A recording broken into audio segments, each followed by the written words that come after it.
Hello दोस्तों, कैसे हो आप सब। आप सभी को नमस्कार, राम राम और बहुत सारा प्यार। मैं रूपा यादव आपका स्वागत करती हूँ मेडिक सजेशन चैनल पे। तो फ्रेंड, कैसे हो आप सब। मेरे हिसाब से बढ़िया होंगे आप सब। तो आइए शुरुआत करते हैं बहुत ही जोरदार तरीके से।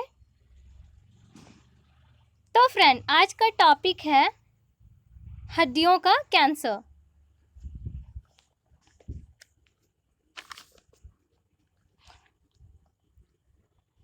Bone cancer. हम भी जब सुनते हैं कि मरीज को हड्डी में कैंसर है तो पहला विचार आता है, क्या ये हड्डी में भी कैंसर हो सकता है। आखिर बोन का कैंसर क्या होता है। बोन का कैंसर एक ही हड्डी में फैलने वाली होती रसौली है, या जो कि फेफड़े में या फिर शरीर में और कहीं फैल सकती है। जब भी कहीं किसी कोशिका का आकार कहीं बढ़ता है तो हमें उसे हम ट्यूमर कहते हैं। समझने के लिए हम ये कह सकते हैं कि हम सार्कोमा का मतलब कैंसर, कई बार जब हम वीडियो में सार्कोमा शब्द का उपयोग करेंगे तो फ्रेंड, सार्कोमा का मतलब यहाँ पे कैंसर होता है। तो फ्रेंड, ट्यूमर दो प्रकार के होते हैं। पहला जो है बेनाइन ट्यूमर और दूसरा जो है मैलिग्नेंट ट्यूमर, यानी कि बोन का कैंसर या सार्कोमा। बेनाइन ट्यूमर की अब हम बात करेंगे कि बेनाइन ट्यूमर क्या होती है, इनसे क्या क्या कॉम्प्लिकेशंस हो सकते हैं या फिर इनके क्या साइन सिम्टम्स हैं, जिसे हमें जानने की बहुत ही ज़रूरत है। बेनाइन ट्यूमर अपनी जगह से ही बढ़ते हैं, उस जगह को खोखला करते हैं और उसमें कई प्रकार की ट्यूमर आते हैं, जिसमें कुछ को हम जस्ट ऑब्जर्वेशन के देख सकते हैं कि वो फैला कैसा है, वो कैसा है, या कई बार कुछ और ऑपरेशन करने की ज़रूरत नहीं है। जैसे कि मांसपेशियों में हमारे पास लाइकोमा है, अगर वो आकार में बढ़ रही है तो हम उसको वेट करके देख सकते हैं। दूसरे हड्डी के ट्यूमर हो गए हैं, जैसे कि ऑस्टियोकॉन्ड्रियोमा या फिर एक्सटोसोसिस कह सकते हैं। कई लोगों में देखा होगा कि जिसमें हड्डी का आकार कहीं बढ़ जाता है और ये लंबे कई सालों से रहता है, वैसे इसमें बदलाव नहीं होता।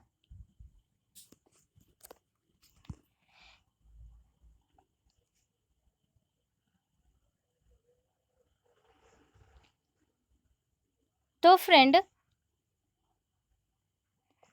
ये सारी बेनाइन ट्यूमर जिसे हम जस्ट ऑब्जर्वेशन करके छोड़ सकते हैं, बट इसमें भी कुछ ट्यूमर ऐसे होते हैं जो कि लोकली एग्रेसिव कहलाते हैं।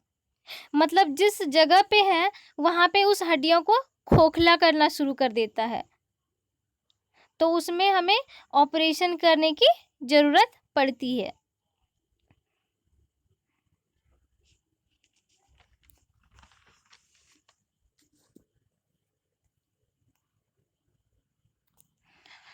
इसके विपरीत जो मैलिग्नेंट ट्यूमर है या जो हड्डी के मांसपेशियां को सार्कोमा है, वो बहुत तेजी से फैलता है, बहुत जल्दी बड़े होते हैं, या इसमें ये संभावना रहती है कि ये शरीर में किसी दूसरे अंग में भी पहुंच जाए। जैसे कि लंग्स हो गए, फेफड़ा हो गया, प्रोस्टेट हो गई।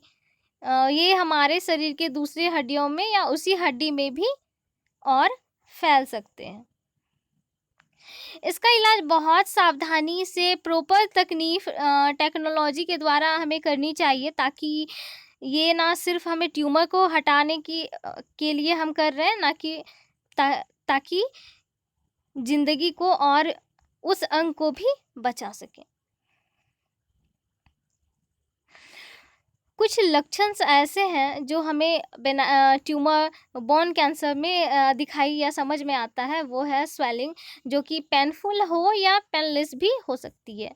जो कि ध्यान देने वाली बात यह है कि अगर कोई गांठ बढ़ रही है, डेफिनेटली वो सीरियस है, उसे हमें देखना चाहिए, उस लक्षण को हमें इग्नोर नहीं करना चाहिए फ्रेंड्स।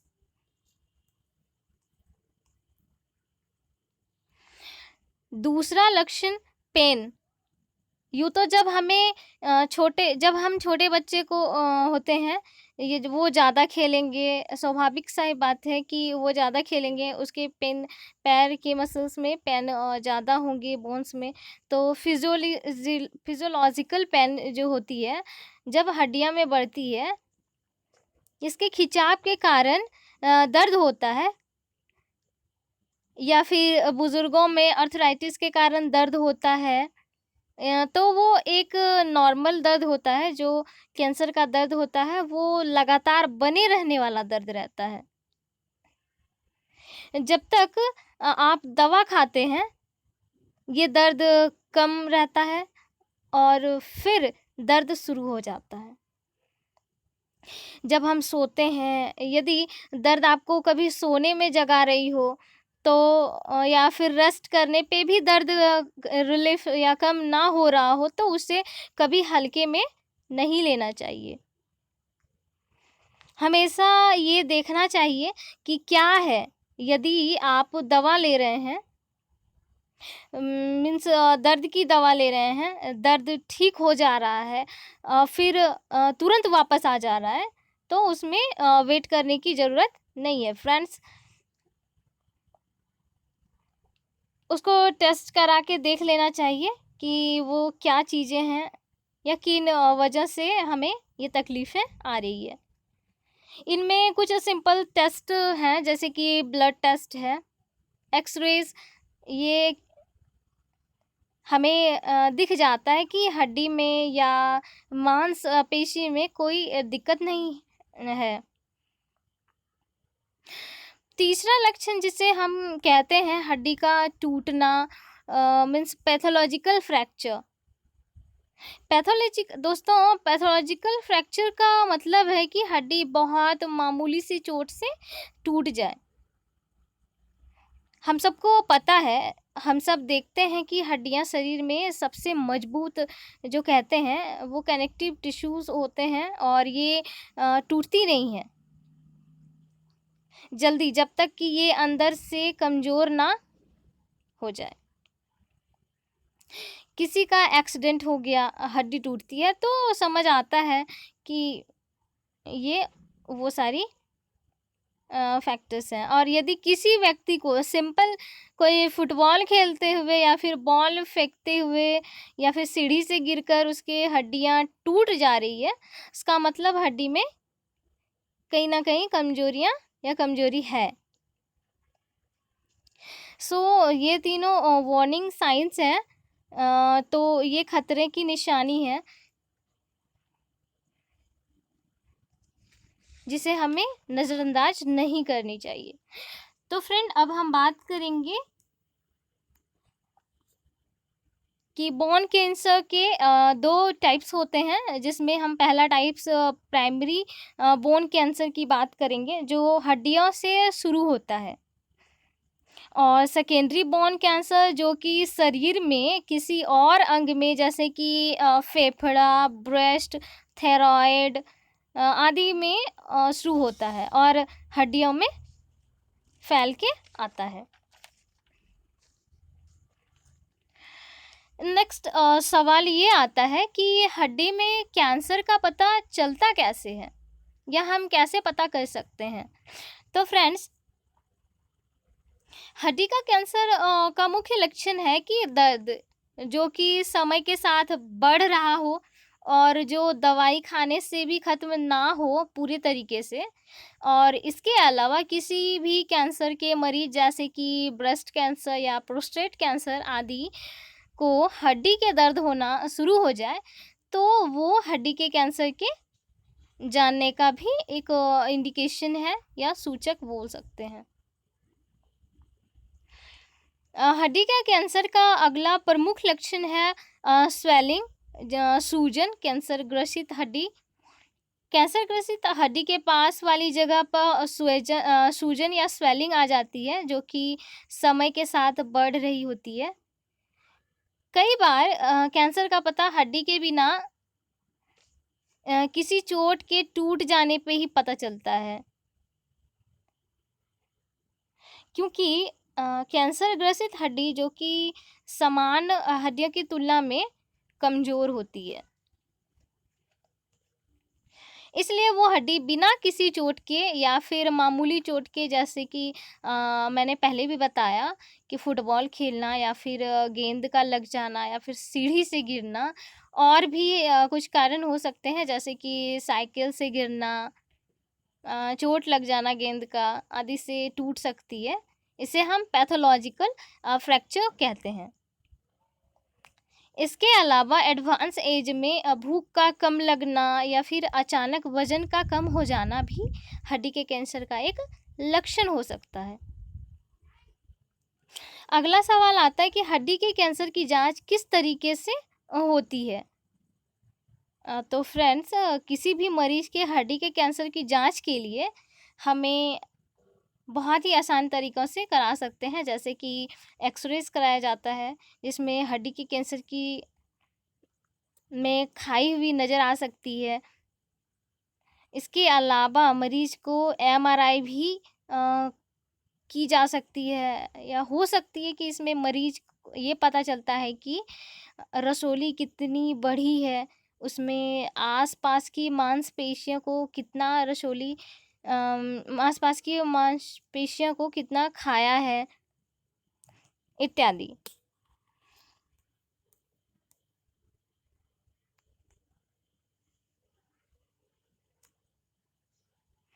क्योंकि हड्डियों का कैंसर शरीर में किसी और भी जगह पे फैल सकता है, इसलिए हमें पेट स्कैन की ज़रूरत हो सकती है, ये जानने के लिए कि कैंसर कहीं और फैला है या नहीं। या हड्डी के कैंसर में सबसे महत्वपूर्ण जो टेस्ट होते हैं, जांच, जैसे कि बायोप्सी, इसमें हड्डी का एक टुकड़ा लेकर जांच के लिए भेजा जाता है। आमतौर पर यह सुई से भी हो जाती है, जिसे निडल बायोप्सी एफएनएसी कहते हैं, क्योंकि आज की आधुनिक टेक्नोलॉजी बायोप्सी एक सुई से भी हो सकती है, इसलिए हमें कोई चीरा या टाँका की आवश्यकता नहीं होती और मरीज को दर्द के ना के बराबर होती है। कुछ लोगों के मन में गलत धारणा है कि निडल बायोप्सी और एफएनएसी एक ही जांच है, क्योंकि दोनों ही सुई से होती है, जबकि निडल बायोप्सी और एफएनएसी दोनों अलग किस्म की जांचें हैं। ध्यान देने वाली बात यह है कि अन्य कैंसर के मुकाबले एफएनएसी का हड्डी के कैंसर की जांच है कि अन्य कैंसर के मुकाबले एफएनएसी फाइन नीडल एस्पिरेशन का हड्डी के कैंसर की जांच में खास योगदान नहीं होता। आपको यह बात की ध्यान रखनी चाहिए कि हड्डी के कैंसर की बायोप्सी के केवल हड्डी के विशेषज्ञ मीन्स स्पेशलिस्ट से हमें करानी चाहिए, कि हड्डी के कैंसर की बायोप्सी केवल, ताकि अगला सवाल जो हमारे मन में आता है कि हड्डी के कैंसर का इलाज किस प्रकार से होता है या किस प्रकार की हम ट्रीटमेंट ली जा सकती है। तो फ्रेंड, हड्डी के कैंसर का इलाज इस बात पर निर्भर करता है कि वह किस प्रकार की हड्डी का कैंसर है, अथवा वो कहीं फैला तो नहीं है। प्राइमरी बोन कैंसर जैसे कि ऑस्टियोसार्कोमा, इविंग सार्कोमा में केमोथेरेपी और ऑपरेशन की ज़रूरत होती है।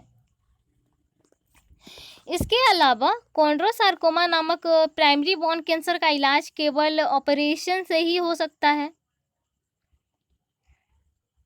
और दूसरा जो हम बात करेंगे वो है सेकेंडरी बोन कैंसर का इलाज। तो काफ़ी बातें पर निर्भर करता है, जैसे कि कैंसर कहाँ से आया है, कितना फैला है, पहले कोई इलाज हुआ है या नहीं, या कहीं हड्डी कैंसर से फ्रैक्चर तो नहीं हो गई इत्यादि जैसी बातें सेकेंडरी बोन कैंसर में हमारी मन में ये सारी बातें आती है। आम धारणा के विपरीत सेकेंडरी बोन कैंसर में भी बहुत कुछ, जैसे कि रेडिएशन थेरेपी, ऑपरेशन इत्यादि किया जा सकता है, जिससे मरीज की क्वालिटी ऑफ लाइफ को सुधारा जा सके। जब हम हड्डी के कैंसर में ऑपरेशन की बात करते हैं तो सवाल दिमाग में यह भी आता है कि प्राइमरी बोन कैंसर में किसी प्रकार का ऑपरेशन होता है। कुछ दशक पहले तक हड्डी के कैंसर में केवल अंग काटने वाला ही ऑपरेशन ही होता था, जिसे हम एम्पुटेशन कहते हैं। लेकिन फ्रेंड, आज की टेक्नोलॉजी, मॉडर्न टेक्नोलॉजी की मदद से अधिकतर मरीजों में अंग बचाने वाला ऑपरेशन किया जाता है। इस तकनीक को हम लिम्ब सैल्वेज सर्जरी भी कहते हैं। लिम्ब सैल्वेज सर्जरी क्या होती है? तो फ्रेंड, लिम्ब सैल्वेज सर्जरी में कैंसर ग्रसित हड्डियों को बिना अंग को काटे निकाल दिया जाता है और उसकी जगह आर्टिफिशियली इम्प्लांट, जिसे हम मेगा प्रोस्थेसिस कहते हैं, उसे लगा दिया जाता है। लेकिन कुछ मरीजों में आर्टिफिशियल इम्प्लांट की ज़रूरत नहीं पड़ती है। ऐसे मरीजों में कैंसर ग्रसित हड्डी को निकालकर रेडिएशन के लिए भेजा जाता है और रेडिएशन से साफ क्लीनाइजेशन के बाद होने के बाद उस हड्डी को फिर से शरीर में लगा दिया जाता है। इस तकनीक को हम ECRT टेक्नोलॉजी भी कहते हैं। तो फ्रेंड, ये सारी जानकारियाँ होने के बाद कि इनकी क्या प्रकार हैं, क्या लक्षण हैं और इनकी क्या क्या बातें हैं, तो हमारे मन में एक और सवाल आता है कि क्या हड्डी का कैंसर ठीक हो सकता है? आज की नई टेक्नोलॉजी और केमोथेरेपी के चलते अधिकतर मरीजों में प्राइमरी बोन कैंसर ठीक हो सकता है। इसमें महत्वपूर्ण सवाल हड्डी के कैंसर का शक होने पर या फिर हड्डी के कैंसर का पता चलने पर किससे परामर्श करनी चाहिए, ये भी हमें अच्छी तरीके से इस चीज़ों की हमें जानकारी होनी चाहिए। तो फ्रेंड, हड्डी के कैंसर के लिए हड्डी के स्पेशलिस्ट डॉक्टर से ही हमें एडवाइस या फिर परामर्श लेनी चाहिए, जिसे हम ऑर्थोपेडिक ऑन्कोलॉजिस्ट कहते हैं। और दूसरा जो जरिया है वो है सर्जरी। जैसे बोन कैंसर का इलाज देखना बेहद ज़रूरी होता है। बेनाइन बोन कैंसर की सर्जरी की ज़रूरत होती है। बेनाइन बोन कैंसर की सर्जरी में ट्यूमर कोशिका को निकाल कर बोन सीमेंट या फिर हड्डी का चूरा भर दिया जाता है।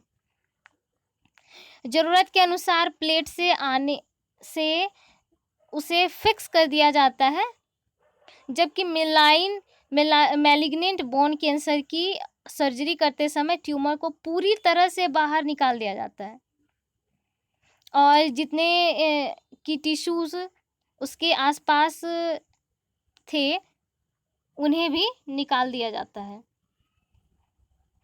यही नहीं, रोगी की कैंसर से क्षतिग्रस्त हुई हड्डी को कैंसर मुक्त करके दोबारा शरीर में लगाने वाली न्यू टेक्नोलॉजी भी अब उपलब्ध है, जिसे हमने अभी आपको बताया।